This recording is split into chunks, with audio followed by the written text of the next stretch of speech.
My dear apprentice, I write hoping preparations for your journey are going well. Our great work will take time, but I'm sure that you will achieve great things on the way to Chrysopoeia. This week on Schedule for Launch, join me, Zach Walsh, as I talk with Chiara Locatelli of NessunDove about their upcoming game On the Way to Chrysopoeia. Return magic to the world around you in this epistolary game between you and another as master and apprentice finish their great work. Translation, emotion, and imagination are all coming up on Schedule for Launch. Welcome to Schedule for Launch, a podcast to discover the projects that you may have missed. This week, I'm really excited to be joined by a creator and publisher for games here that we haven't seen before. Chiara Locatelli, thank you so much for coming onto the show today. I'm really excited to be talking about this game. Thank you, Zach. I'm really happy to be here too. We were talking a little bit before the show started, and you are part of a publisher called NessunDove, and I want to know, how'd you get involved with that? That's actually a great question. Basically, I started out as a translator in this field. Oscar and Maria, which are the other two persons behind NessunDove, were looking for someone to translate the LARP anthology that was the first publication by NessunDove into English to do, a double language campaign. And we just played tabletop together, like a friend of a friend had introduced us, and we were just playmates. And they had another translator who wasn't working very well. And I said, okay, can I try this? I was still in university. And they said, okay. And that's how it started, basically. And at first we just published our own games, which is the Crescendo Giocoso Anthology, was this LARP collection, basically 12 LARP scenarios made by people in our community. Okay. And after that, basically, we found ourselves in a situation where we couldn't play live games anymore. Of course, the Hell Times 2020, we were talking about that too. Yeah. And so we decided to start delving a little bit more into publishing. And now we are trying to bring some games from around the world to Italy and do vice versa with games from people we like from outside the Anglosphere into the Anglosphere, the greater role-playing community. It's really exciting to me because from the people I've talked to as well, Italy has had a boom in roleplay and roleplay publishers. And I know that there's always been a small community, but I'm starting to see even on Kickstarter and just all over the backing space that there's been a huge rise in Italian developed and published roleplay games. Obviously, we know a huge part of it was the pandemic. But why do you think there's this sudden shift in the community there? On the one hand, I feel like Italian indie publishers and indie authors, especially like self-publishing authors, have always been here in one form or another. There were people, we had a forum that was called Gente che Gioca, I think. And it was basically an Italian offshoot of The Forge. It perpetuated a lot of the same discussions that were being had in the English-speaking world. I think what changed in the last few years is that some more people began to take notice, because at first it was all very insular. I mean, I played tabletop for 10 years before I ever heard anything about games that were not like the big three, like D&D, The World of Darkness, Call of Cthulhu, were the big ones I knew about. And then there was this subculture that I was not remotely aware of. And I think it was like that for a lot of people. And now we're becoming more aware of each other. Maybe we have grown a little bit as a scene, basically. We're more mature and we are starting to put out stuff that I can be proud of. And also, this may be tooting my own horn a little, but I think that one big push came in the idea to translate our games to make them available to people outside of Italy. because we are a small community, like a couple hundred people, maybe, the creator space. And that's not like a big scene where you can have big stuff happen. Whereas when you start to reach out to people from outside, you could change the entire game, basically. Yeah. No, that makes total sense.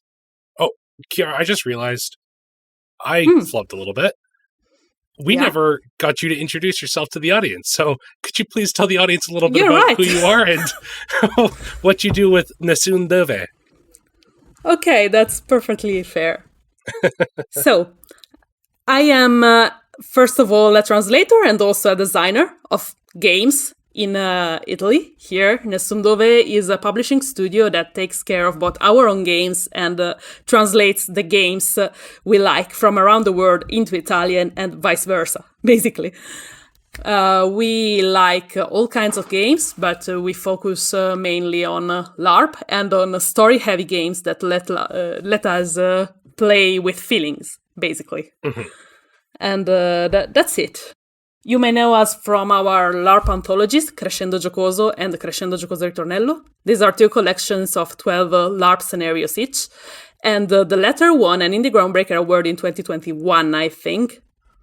It's super exciting because this podcast has had a lot of LARP creators coming kind of into the tabletop space, which has given rise to some really new and cool things. And I know that NessunDove looks at a lot of really interesting games that aren't in English that we're not seeing. And one of those games we're actually going to be talking about right now is On the Way to Chrysopoeia. So can you tell me about what Chrysopoeia is? So, On the Way to Chrysopoeia is an epistolary role-playing game. So you write letters to each other by taking on the parts of a master alchemist and their disciple as they work together and travel around the fantasy world to try and bring a great work to completion. So turning lead to gold is a classical goal, but it could be anything really. You decide it together at the start of the journey. So it's a game about feelings and alchemy and telling a story together. It has an incredible core relationship between the master and the disciple, and that's such an integral part. But I think it's also important to note that this is a game that you're currently translating. Can you tell me a little bit about who the author is and how you all came across this game? Okay, so the game was originally made by Morgane Régnier, which is a poet and game designer and a writer, basically. She is based in France, and she made the game around 2015, if I am getting the dates correctly. It was originally illustrated by Marion Boulot, which is a concept artist, illustrator, and art director. It was in beautiful, stunning watercolor the first time we've seen it.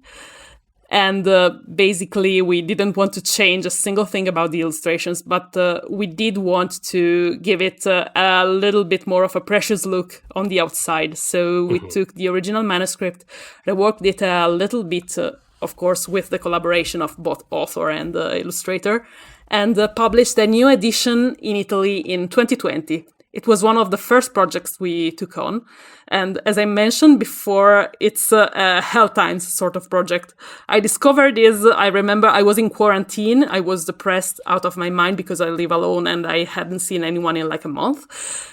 And I stumbled across this game and I started reading it. And it's such a poetic, just reading it, it's an intimate text. I really fell in love with it at basically first sight. And so I asked Oscar, which is the head of our publishing house, our editor, basically, if he liked it too. He fell in love with the illustrations, actually. That was the first thing that struck him. And we played the game. It was beautiful, and we decided we wanted to translate it into Italian. Between the themes and the colors and the layout of it, it is gorgeous. And there is some really beautiful and powerful things going on throughout this game. And one of those is the relationship between the two player characters. So could you introduce who you and your writing companion are and how this game sort of promotes those themes of discovery and returning magic to the world? Yeah. Okay, so you might have wondered what Chrysopoeia means in the title. It's a really weird name, especially in English. It sounds a little bit nicer in Italian and French, but it's actually a real word. It means turning lead to gold. It's what alchemists did. Making the philosopher's stone. It was the great big goal of alchemy, and that is where the game takes its inspiration from. So, you play a master and a disciple, as you said, and their relationship is really the core of the game. Basically, you are either an alchemist that is too old to travel, or too busy with work, or too frail for some other reason. They are stuck to a single place and cannot complete the great work on their own, right? And so they take on an apprentice, a disciple. This is a young someone that can even be older than the master, but they are newer to the work of alchemy. They have something to learn, right? And so they set out under their master's directions, basically. And so you write letters with each other and start exploring the relationship between these two as the disciple explores the world all around, which is what the setting of the game is called. We'll circle back to that later. And and so the disciple travels, the master stays home and researches. And basically what you do during the game is, on the one hand, you give challenges to each other as players, so things you should be doing, like build an instrument that can do this, or find me a map that leads to X place, something like that. And in the meanwhile, the idea of the game is that you draw inspiration from what you have around you. So, for example, in the real world, one of the things that made our game interesting, we were playing glass workers, not like vials and potions alchemists, because alchemists in the game can kind of be anything. Yeah. And so we were playing glass workers, right? And I had this little tiny glass bird that my mother had given me like years ago. And so I sketched it in the bottom of my first letter, I made a little drawing and I sent it with the letter. And that bird became like the focus of our search, because the idea of our great work was turning glass to life, basically, glass statues to life, right? And so, I had this keepsake in my house that had meaning to me personally as a player. And we put it into the game and it became something meaningful to the characters. And that is how it works. It doesn't have to be something of great personal significance to you like that. It can just be a pretty building you see once on a walk outside. But that's the invitation of the game. It tries to get you to look at the world around you with new eyes and bring a little magic back to it by injecting it into a fantasy landscape. And that is why the setting is called The World All Around. I wouldn't have guessed that. Being like in English, it doesn't come through as cleanly, but I love in English, like we don't really have Chrysopoeia as like a term. So hearing the origins of that, I think it helps to establish the poeticness of this game. And like I have to say this, audience, like this game is beautifully written and it looks stunning. Everything flows super well from what I've been shown. So you can see the original author, the way that she writes kind of ties everything together in that way. I love it. I think it's gorgeous. I'm happy to hear that the poeticness of it, poetry of it, translates well. Yeah, so I was going to say, how much of this do you, like, you're a translator, so obviously things aren't one for one when it comes to words. You have to attach emotion and different words to mean slightly different things. How is this for translating? Well, it's basically the same thing. I translate games as my day job, but I am training to be a literary translator. So translate like works of high literature and stuff, that's my university course. Yeah. And what I have discovered, both in my work and in my studies, is that translating basically means creative writing. Because what you are doing is taking a text, trying to get the essence of it, basically, if I can describe it in sort of poetic words myself. Yeah. And putting that back into another language. You're repainting the same landscape, but with another palette, basically. Yeah. And that's where I was wondering how the intention came through. Because in your first language, it's a lot easier just to grasp something. But now this is going to English, which is basically almost not my two steps. It's basically 2 steps away from the original text. Because my guess is that you did the Italian translation first. And was that your reference point, or did you refer right back to the French text to translate it to English? I am basing the English text off the Italian translation, but it's mostly because the edition has been a little bit retooled in how the chapters are ordered. And so we are using the new Italian structure. But I am trying to go back and forth between the 2 languages, basically, to check that everything still fits the original smooth. That being said, I don't think you can translate something without putting a little bit of yourself in it. Yeah. That's basically impossible. If you try to say that you are doing that, you're either lying or you are putting yourself into it, but you are not aware that you are doing it. So you should be aware that you're doing it. And so I think that the little bits of myself that I'm trying to put into the text are the parts that first fell in love with the game when I started reading it. So I am trying to get the same feeling across as the one that made me like the game in the first place. If that makes sense. No, it does make sense, because reading the English doc that you sent me to kind of get a feel of the game, there was definitely times where I forgot it was a translated version. Outright, totally didn't realize. So, first of all, kudos on that, because it runs really well. Second, though, it feels nice. The entire book feels loved, if that makes sense. Yeah, I'm glad to hear that, seriously.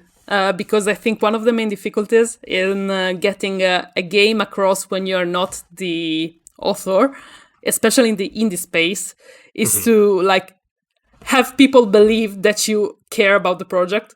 Yes. I don't know if that makes sense either, but no, it makes 100% sense. Yeah, this space is really author focused, and I'm worried that we may come across as just people like a middleman, doing this because it's an easy project or something like that. And I don't want to give out that impression, because that's not it. I seriously, I would die for this game. I don't know. Sorry. I am being melodramatic, but seriously, that's how I feel about it. No, it's totally fair. You want to see it be successful, and you want people to play it. Yeah. Especially because one of the main things that made us go, okay, we should translate this, is that a couple of Italian players told us that they would have liked to play it with English friends, but English friends didn't know Italian and they didn't know French, so they were left, lost. And I don't want anyone to have that. Yeah, us English speakers are notorious for that, so...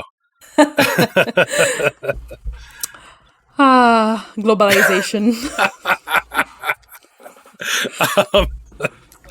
Call it VO right there. No, it's okay. So, 2 days ago, I took an exam that was all about the English in the late modern period, which was during the British Empire. So when English went everywhere and replaced basically half of the people's native languages. Oh, yeah. So I am passionate about this right now. Okay. Yes, I get it. So there's 2 little pieces of... They're really essential for making sure the game can run smoothly and keep consistent.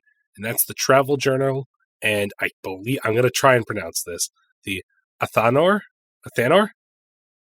Yeah, I think it's anglicized as ethanol. These are all like Latin-ish alchemical terms. What are they and what do they do? How do they help with play? Okay, so the travel journal is basically your character sheet, what you would call the character sheet in other games. Yeah. On one half of the character sheet, you record the basic details of character creation. This game doesn't have any like numerical scores, almost. So it's all storytelling decisions you make with your partner.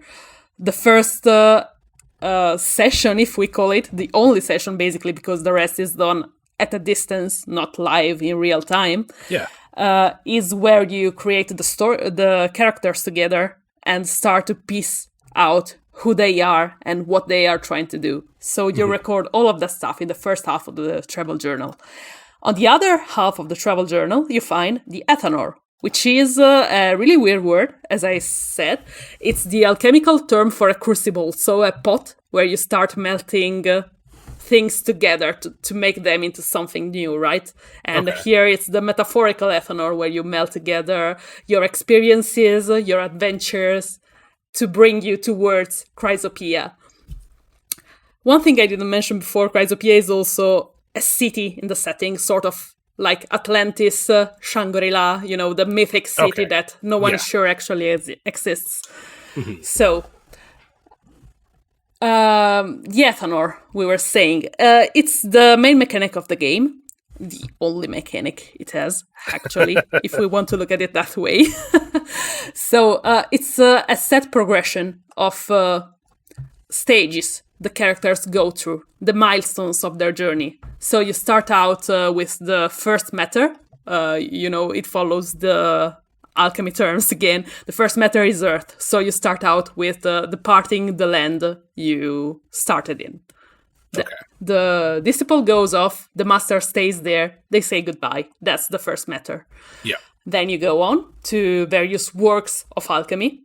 You start with the practical and the personal, basically. So you build your instruments for the great quest, and you start confronting your nostalgia, the fear, the melancholy that keeps you from traveling, from embracing the quest fully. That's the start of the journey. And then you go on to do bigger and bigger adventures. So I was saying before that master and disciple give each other challenges, right? These challenges are the milestones of the ethanol, the works of alchemy you have to do. And so you have sort of a guideline of what the challenge should be about. You're not completely left to your devices to come up with it. So for example, the first work is building the instruments of your success. The book goes into detail on what a good quest could be for that first work. For example, I'm trying to pull it up. The disciple might want to secure the best possible means of transportation. We went with that one for my journey. I had my character start crafting a boat to sail across the sky with. Basically, it was a flying boat sort of thing. And for example, the master had to provide me with crucial logistical support, start building a map, in our case, to map out where the magical glass artifacts we were seeking would likely be. That was the example from our game, but it could be a lot of things. There's a lot of variety there, even though it feels quite, thematically restricted. And you go bigger and bigger. You start improving yourself. You start improving the world around you. Some quests can get quite political in nature if that's something you want to explore in your game. As I said, the alchemists don't need to be like potions and vials. They could be like politicians in training, or activists, or people trying to save a dead language from extinction, for example. Since we were talking about that. And so they go on along the Athanor, doing these works of alchemy until they reach the last work, which is the work of the sun, the work that will bring them to Chrysopoeia, either literally or metaphorically. Either way, the game stops right before they reach it. You never see the real end of the journey, because the game is about the journey. Yeah. There is a couple different ways the game ends.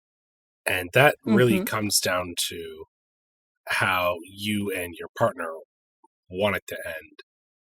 That's, I think, something that's it's something that's really beautiful about this game. It's almost cinematic, the three different ways, because without going into too much detail about them, you could reach Chrysopoeia alone. You could be waiting for your partner to arrive, but who knows what happens there, or you never make it. And I think no matter what, and obviously too, there's all the other examples that the imaginative people playing this game will come up with. And I think that is a very strong part of this game. I do like that this game has an end point. It's very interesting to me, because a lot of epistolary games don't have like a solid, like, this is when you're done. So between the challenges and that, I think that this is a really good idea. Yeah, as I said, it's a really rules-light game on the one hand, but on the other, it does give you a solid structure to improvise with. Yeah. So the only mechanic is actually the story progression.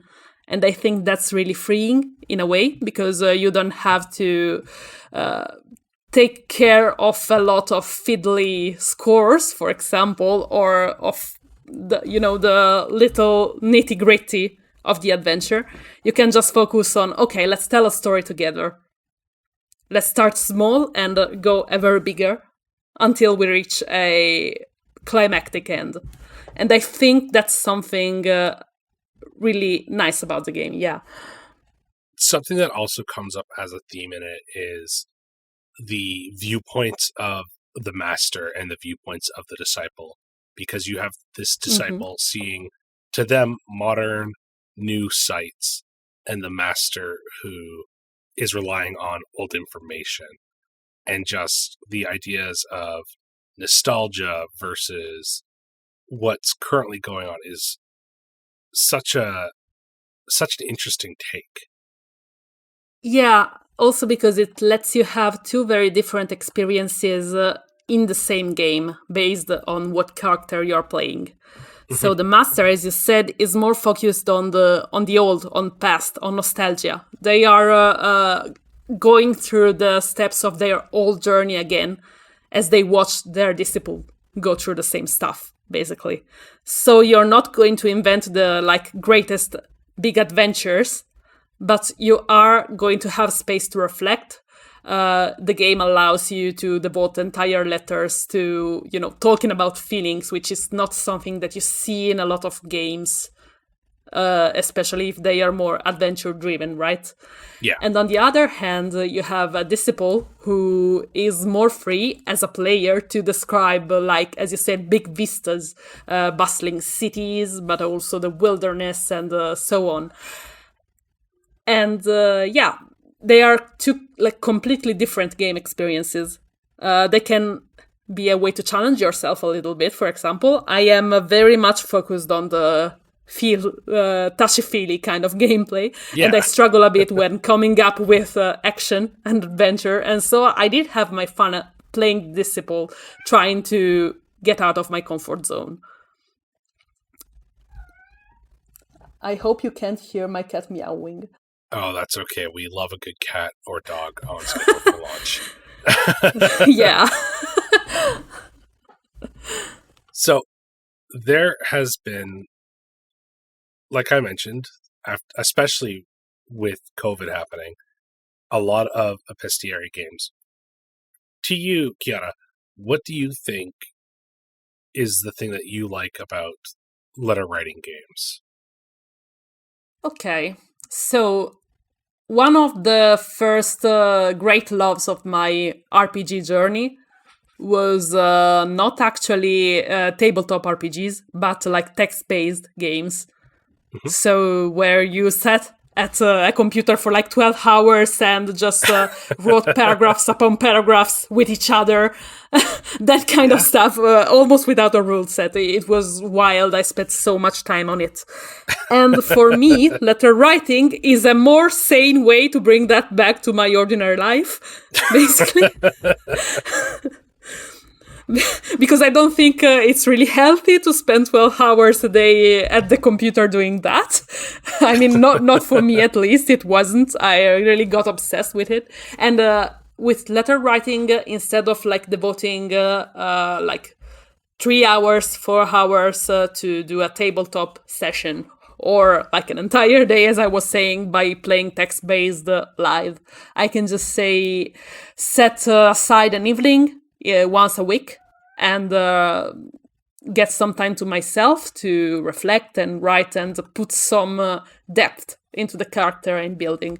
I think it allows you to explore stuff in depth a little more than live action games, just because you have one, more time to reflect, and two, less pressure to keep things fast-paced and engaging for other players. So it's really a different kind of play, and I really love it. It is a bit like journaling games. Yeah. I think another nice part, too, is just who doesn't love to receive a letter that isn't a bill? You had mentioned that there are Italian players looking at On the Way to Chrysopoeia who couldn't play with their English friends, but that means that there's probably a bit of distance, and that letter's traveling. And that's got to be exciting, too. Yeah. Yeah, exactly. I think that's one of the coolest things about the game. It can be played both with real post and with email. The author actually suggests that the best way to play it is to handwrite your letters, scan them, and send them over via email so you're sure you get them. An Italian player, I think, found an even better way. He told me there's this website called Slowly, I think, slow.ly, lets you send email that travels in real time as if it was a post. Okay, so you write an email to someone in England, and the site calculates how much time the letter would need to get there, and it sends them the email like 1 week later or whatever the timing is. And I think that's a really cool way to play, honestly. Yeah. I haven't tried it yet myself, but I think the anticipation is part of this game. So the pauses count just as much as the time you spend reading and writing. I think that helps you get more attached to your disciple or your master, because you're still playing with a friend, but... Not just that, I think it also helps you look for inspiration around you. Bring magic back to the word part, right? Because if you are doing like 1 letter a day or a fast-paced game like that, it's going to start to feel like a bit of a scavenger hunt. You are just going through your day, looking around and seeing what you can attach to your letter, what makes sense with this story, right? It's it can be interesting in one way. I've tried it with some fast-paced games, but I think it's a different sort of pleasure to just go about your day and let yourself just be reminded of your game at one point. Like you look at something and you say, this would work. And if you have like a week or 2 weeks to do that, you really have the time to let your mind wander, basically. Yeah, that's exactly how I feel about it. The idea that, and since you are drawing so much inspiration from what's around you, the mundane stuff that you pass by won't be as forced, is how I feel about it. Yeah. Yeah, exactly. It can start to feel a little bit forced if you are trying to force yourself to be inspired. I mean, and it's not necessary to attach something to every letter. You can go without. But I think part of the beauty of the game is that it can filter into your daily life a little bit. And you have to give it time to percolate, to do that. Yeah. I totally agree. It's something that's very exciting. I think that this is going to touch a bit of an emotional touchstone for some people because this game has that potential. And I'm really excited to hear about some of the adventures that people go on with their friend on the way to Chrysopoeia. So let's get to the big question here.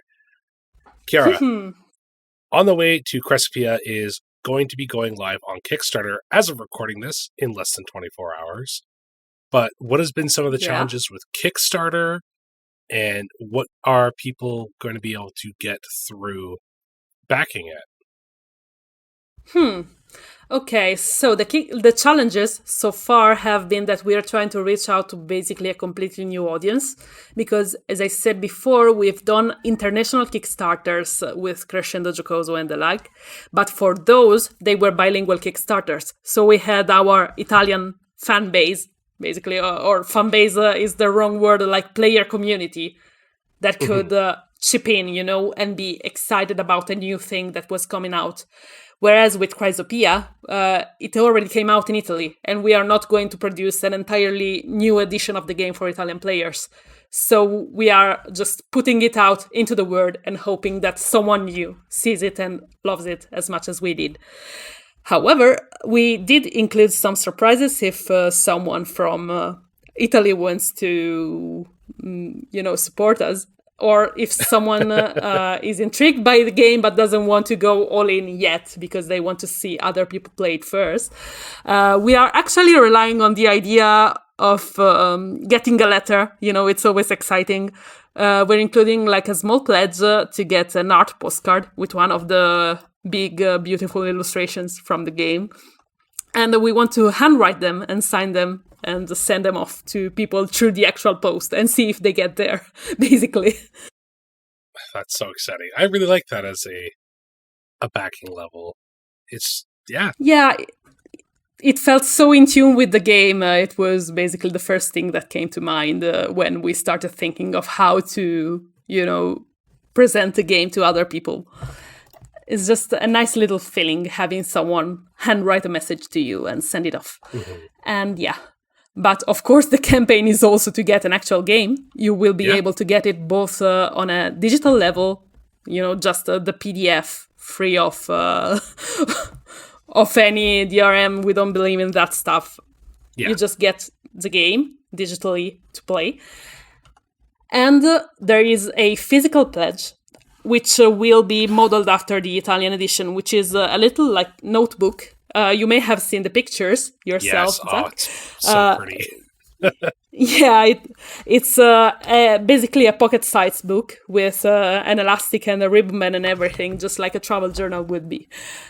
And that's basically the tiers of the game. We're not doing any big fancy stuff. The only things we added on are the possibility of getting 2 copies of the game, one for the person you want to play with, basically, and a little pack of the postcards if you want to send them off yourself. The postcards are so beautiful too. Incredibly stunning art for this. Yeah, Mariona is a really amazing artist. She's done them all in watercolor, so they are actual physical media, with a little bit of digital drawing in some of them, but they are mostly just watercolor. And they are one of the things that made us fall in love with the game first, so we wanted to do them justice, basically. And there will be some stretch goals to the campaign, which, fingers crossed that by the time this comes out, they will be already funded, but I should mention all the same. I'm hoping we just go big, of course, but everyone hopes that, so... Yeah. So what are the stretch goals? Yeah, let's hear about those stretch goals. First stretch goal is I wrote a little Lazars and Feelings hack for this game to play it in person because the beauty of writing, we've already talked enough about it, but sometimes you do just want to sit down with friends face to face or, in video chat and play. And we'd like to translate that and included with every pledge, basically, either digital or physical, depending on what people are doing. So that's the first one. Then we'd like to expand the game a little bit. Morgana has agreed to write additional pages, basically, of the setting to expand on the world all around. And on the note of expanding the world all around, the last stretch goal is the one I am most excited about. I haven't mentioned the online component of Chrysopoeia yet, and I don't think it's mentioned in the page you've read either. I don't think it is. What is this this online component? Okay, so there is a website, the Floating Archives, which are in the world all around the great big library where all knowledge is stored, right? Mm-hmm. And there is a website for the Floating Archives where people can send their contributions to the setting. It exists already in Italian and in French, and the final stretch goals would allow me to spend a lot of time translating the contributions and providing continued trilingual support to make sure that the world all around is entirely connected through languages. So that's the one I am excited about.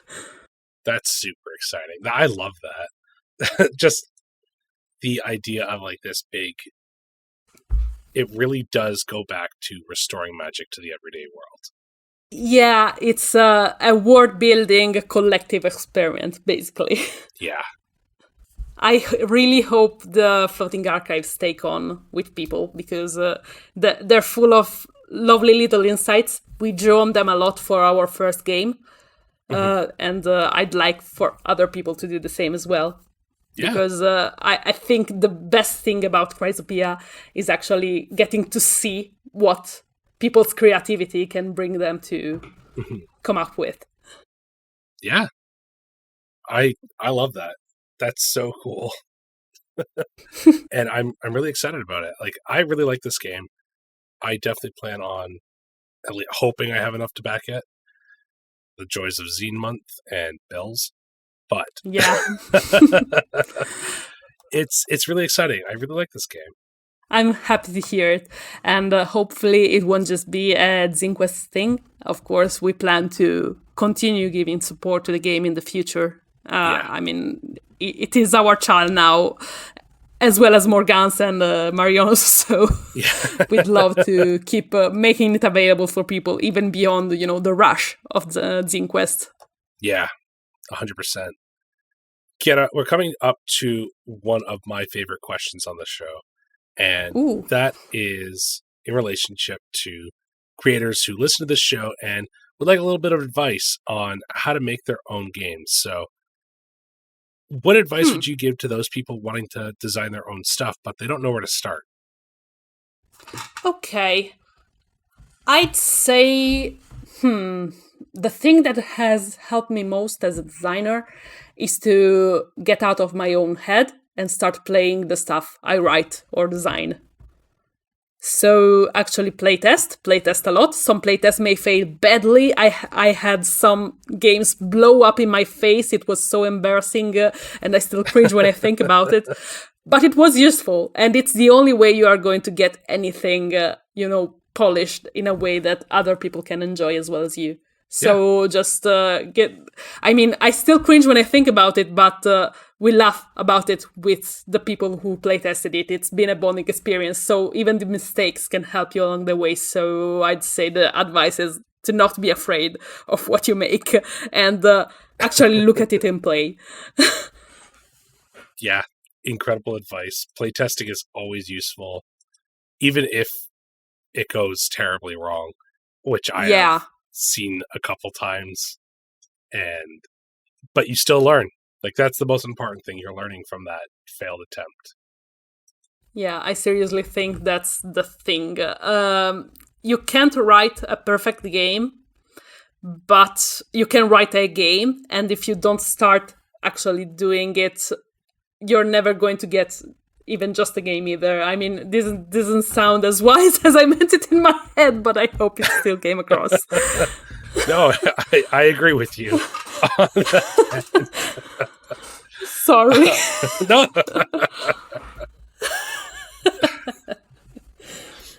Chiara, where can people find out more about you, NessunDove, and On the Way to Chrysopoeia. Okay, so we both have a website, which is both for our Italian-speaking audience and for the people who'd like to see our games from outside in English. So it's NessunDove.it. And you can also find us on itch.io, where we have some freebies, some little games that we wrote. Some I did wrote personally, and others were made by Oscar and Maria, which are, as I said at the beginning, the other two heads behind NessunDove. Yeah. You can find On the Way to Chrysopoeia on Kickstarter for still a few days, hopefully, when this comes out. And that's basically it. As always, audience, those links are going to be down in the description below. Go check out On the Way to Chrysopoeia, go check out NessunDove's stuff, and make sure to check out Chiara's stuff because it looks like a lot of fun. It sounds like a lot of fun. Chiara, thank you so much for joining me on the show this week. It was an absolute blast to have you here. Thank you. It was a blast to be here, honestly. I'm glad. And audience, thank you so much to listening. Once again, Chiara, NessunDove, and On the Way to Chrysopoeia are going live on Kickstarter right now. They're scheduled to launch really soon, so go back it. But until next time, take care of yourselves, and I'll see you then. Bye. Bye. Hey everybody, thank you for listening to this episode. I'm here with a friend of the show, Lion Knight from Tales from the Table Studios. Lion, if you want to tell them about what's going on in March, we'd love to hear it. Thanks so much, Zach. Hi, I'm Lion with Tales from the Table Studios, and at the end of March, the 24th through the 26th, we're going to be running a charity drive, the Days of Tales 2, in support of NAMI, the National Alliance on Mental Illness. We're going to be raising money through 36 hours over the course of 3 days with actual plays, panels, giveaways, and some other really cool stuff that we can't talk about just yet, but it's going to be exciting. We're really excited to do it, and we are looking for people who are interested in spreading the word in any way that they can and sharing in this great opportunity. Awesome. Thank you so much. I'm looking forward to it. There's some friends of the show on there as well, so I'm really excited for all that to happen. Until next time, though, everybody, enjoy the outro. Thank you so much to Chiara for coming onto the show this week. As of upload, On the Way to Chrysopoeia only has 5 more days on Kickstarter. That ends on March 12th, 2023. This beautiful game has already succeeded in its funding, so you're at no risk to lose out on anything. Please go give NessunDove some extra support if you can, and if you're in the position to. If you like what you heard and you want to hear more, why not leave a review somewhere on the internet, or talk to me directly. Links are down below, and I'd love to hear from you. That's it from me, though. Take care of yourselves, and I hope to see you somewhere out there. Bye.